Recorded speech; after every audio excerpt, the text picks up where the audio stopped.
All right, Jameson Williams spoke on his performance and said that it can be better.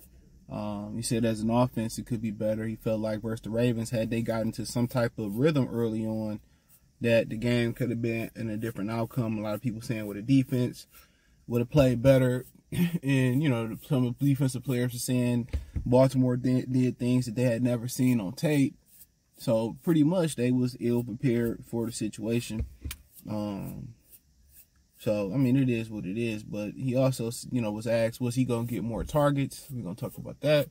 So you got Detroit Lions Talk playlist. Thumbs up the video, share the video, subscribe to the channel. And that subscribe button is the bell icon button. Hit all notifications, increase your chance, get notifications. We go live or drop a video. So, he said that, you know, he ain't the offensive coordinator. You know, he don't call the play, so he don't know if there's going to be more, you know, targets for him. And like we continue to say, man, Ben Johnson is supposed to be a specialist, you know, supposed to be, you know, one of the best offensive minds, and they just can't find a way to get him the football. And I don't really think the trust is, there's a lot of things that's not there for Jameson Williams. The trust, the camaraderie between Jared Goff. They keep saying, well, he's so young, the injury. At some point, well, I'm not saying it is to this point, but it seemed like it's getting wore out, that excuse is getting tired. You see Jordan Addison, you know, even without Justin Jefferson, he burning it up in Minnesota. You know, and this dude can rely on Sam Laporta, Josh Reynolds, and St. Brown in the solid run game, and he ain't doing nothing. Like, he's literally coming in like Deion Sanders switching from defense to offense. Or them putting Devin Hester at receiver or Dante Hall. He's definitely giving those type of vibes. Definitely giving those type of vibes. Like, he's just coming in as a super duper part-time specialist.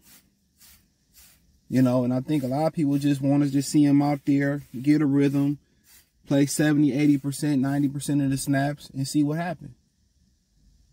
You know? And I always bring up last year in the Green Bay game, we scored the touchdown, they called it back. He had to reach back to catch that ball. So, I mean, you know, I mean, the opportunity got to come somewhere. You know, like I was saying in one of my other videos, Khalif Raymond only can go so far. He is what he is. So Khalif Raymond shouldn't be taking a lot of snaps away from Jameson or Antoine Green. You know, but they got their reasons why, and they comfortable with the guys they got. And if J-Mo gonna come in and play 10, 15 snaps, I mean, you know, let him go somewhere else where he can play a lot. That's my whole thing.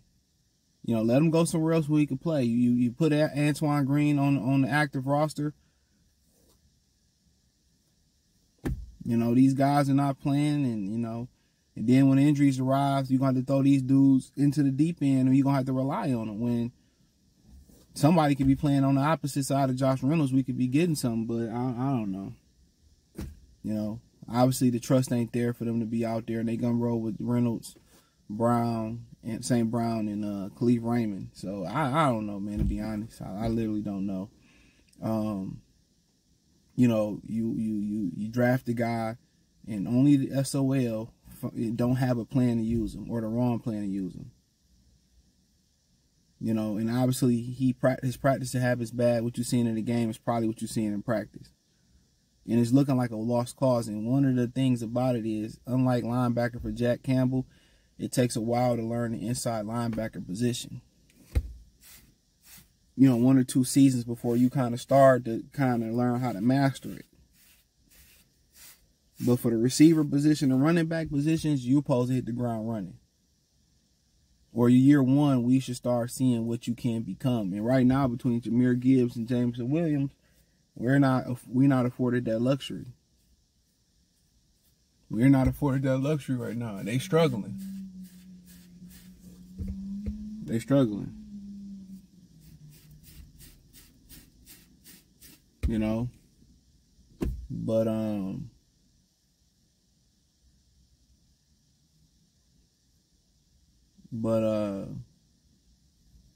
like he said before, I mean, shit, that mean if he don't know that he's an integral part of the game plan, unless he be a mum about it, it's just gonna be some of the same thing. And it seemed like, you know, you gotta. It seemed like he's just going to earn something that's gonna be hard to earn. You know, once you get a stigma for dropping the ball, and once you kind of get that reputation for being, it's hard to shake that shit. You know, Jerry Rice is one of the greatest receivers in the league, and early in his career, he had a lot of drops, and he was able to fix it. You know, coming out of Mississippi Valley State, he had a lot of drops coming out of there, and he was able to fix it. So, I mean, like I said before, you know, a lot of people pointed out he had issues getting off press coverage in preseason. He had drops in preseason. He ain't strong enough to get off press coverage. I mean, it's so many red flags here. You be like, bro, there's no way they could trade it up to get this guy. And a lot of people say, well, this is not the guy I seen in Alabama. They doing things to make him comfortable, like running the over route and stuff like that. But it don't look like the same guy that I seen. And if this many red flags was there about maturity, about strength, about the hands, I mean, this can't be the guy. This couldn't be these many red flags couldn't have showed up. It's just SOL. When they get to Detroit, they forget how to play, how to catch the football. You know what I'm saying? They forget.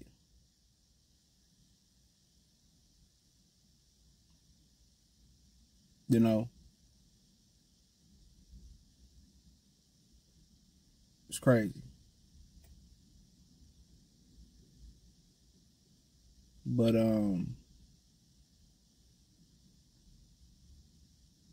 nonetheless, man, like if he being honest, like he don't know about the game plan, I mean, he not gonna have a big game plan. I mean, he got to make the most of the little reps that he got. The Marvin Jones can get a bunch of reps, but I guarantee you, they're probably gonna kind of put him more in that Marvin Jones fourth receiver type of role and see what happens. But at this point, it's a tease. It's a tease. They say he can't catch, he can't route run, he can't beat press coverage. It's like, God damn, who did y'all draft? You move up and draft. Y'all could have took Johan Dotson George Pickens was my pick. Christian Watson, I think George Pickens. You wouldn't have to move up for shit. You could have took another first round pick, came back a couple picks later, and still end up with George Pickens. There's no way you put Jameson Williams and George Pickens and line them up and say this Jameson Williams better than George Pickens. There's no way. This is how football teams are made and how they are broken. And Brad Holmes seemed to have a fetish with speed guys and not football players. And this is the difference. You get a guy that got speed and football player, you get Tyreek Hill. But it is what it is, man. Check out Detroit Lions Talk playlist. Thumbs up the video, share the video, subscribe to the channel. The subscribe button is the bell icon button. Hit all notifications, increase your chance, get notifications. We go live or drop video. Financially, want to support the channel. Cash App, $ CJ Good 313, Venmo CJ Good 313, PayPal link in description. Hit the link tree. Find me on Twitter, aka X, Spotify, Anchor, Cash App, Venmo, PayPal, Apple Podcasts, Google Podcasts, the whole nine. Check out my main channel right here on YouTube, Goodfella TV. Check out my new channel, Free Game 89, FR33 Game 89. All the information inside the link tree. Peace.